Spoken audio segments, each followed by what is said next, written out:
સુરતમાં ગૌ આધારિત ખેતીના પ્રણેતા લાલજી સાવલિયાને રક્તદાન દ્વારા અપાઈ ભાવભીની શ્રદ્ધાંજલિ। ગૌ આધારિત પ્રાકૃતિક ખેતીના અભિયાનને વેગ આપનારા સુરતના જાણીતા ગૌભક્ત અને પ્રણેતા લાલજી સાવલિયાના દેહાંત નિમિત્તે શહેરના ગૌભક્તો દ્વારા એક અનોખા શ્રદ્ધાંજલિ કાર્યક્રમનું આયોજન કરવામાં આવ્યું હતું।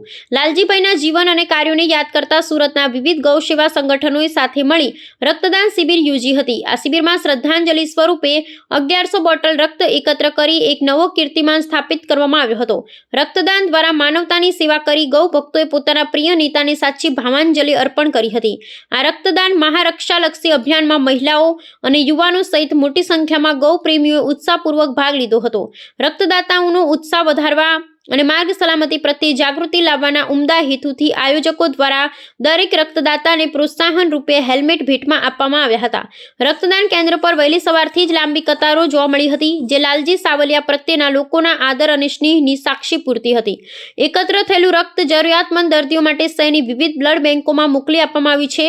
નોંધનીય છે કે લાલજી સાવલિયાની પ્રેરણા અને માર્ગદર્શન હેઠળ આજે ગુજરાતના હજારો ખેડૂતો રાસાયણિક ખેતી છોડી ગૌ આધારિત પ્રાકૃતિક ખેતી તરફ વળ્યા છે। તેમણે ખેતી ખર્ચ ઘટાડવા અને જમીનની ફળદ્રુપતા જાળવવા માટે દેશી ગાયના મહત્વને પાયાના સ્તરે સમજાવ્યું હતું। તેમના નિધનથી ગૌ સેવા અને કૃષિ ક્ષેત્રે ક્યારેય ન પૂરાય તેવી ખોટ પડી છે, પરંતુ તેમના દ્વારા શરૂ કરાયેલું સજીવ ખેતીનું અભિયાન આજે પણ હજારો પરિવાર માટે આજીવિકાનું સાધન બન્યું છે। શ્રદ્ધાંજલિ કાર્યક્રમમાં ઉપસ્થિત મહાનુભાવોએ તેમના વિચારોને આગળ ધપાવવા સંકલ્પ કર્યો હતો।